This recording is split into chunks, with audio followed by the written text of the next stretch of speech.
Now, under the aegis of saving yourself a whole bunch of money on to replace this washer is going to be close to $1,500, and it's a great washer. We've had it for pretty near 20 years, and I intend to have it another 10 years. There's the model, WBVH 6240, blah, blah. And the word online is the rear bearing isn't serviceable. We got clowns on the internet that think they know it all.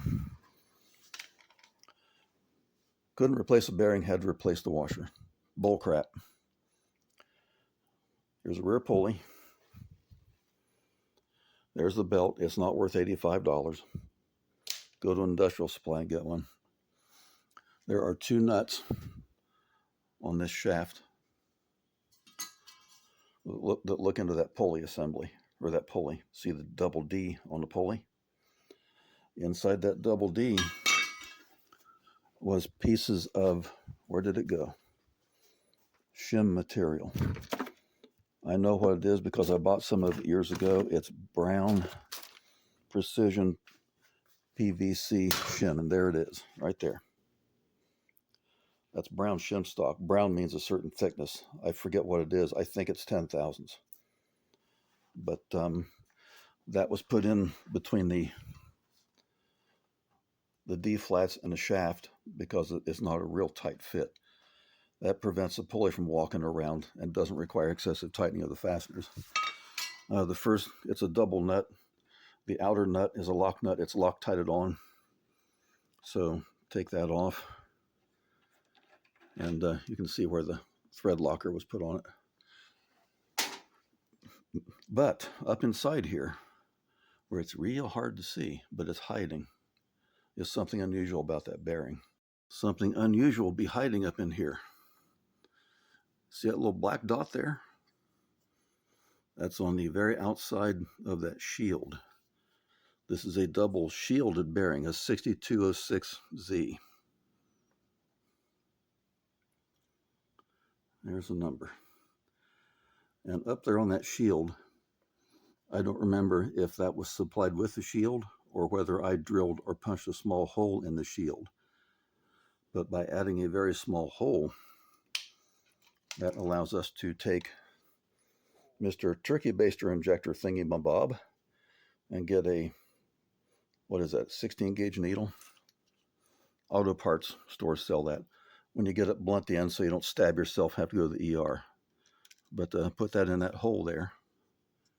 And I'm using some really good cutting fluid.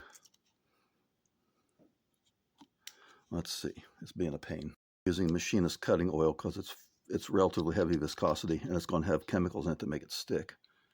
But I'll just squirt some of that down inside that bearing, and you might be able to see it running out a little bit. There's a snap ring that goes in there.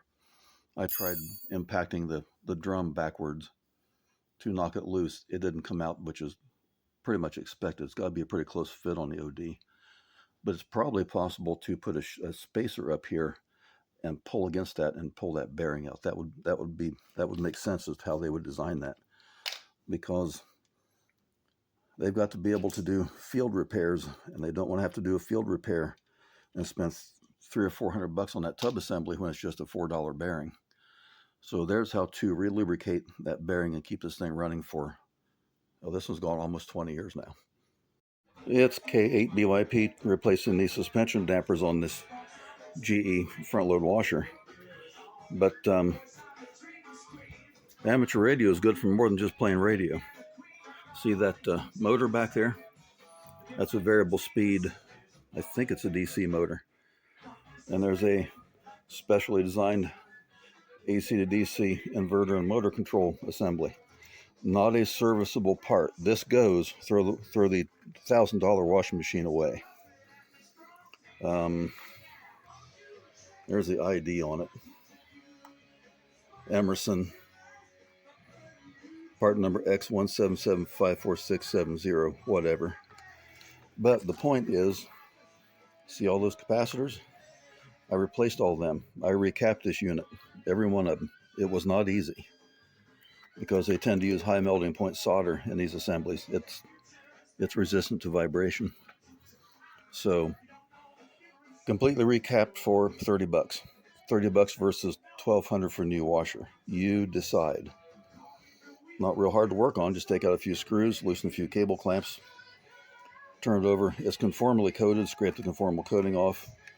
Takes a little higher temperature soldering iron, but just remove and replace. And there's more life on a $1,200 washing machine.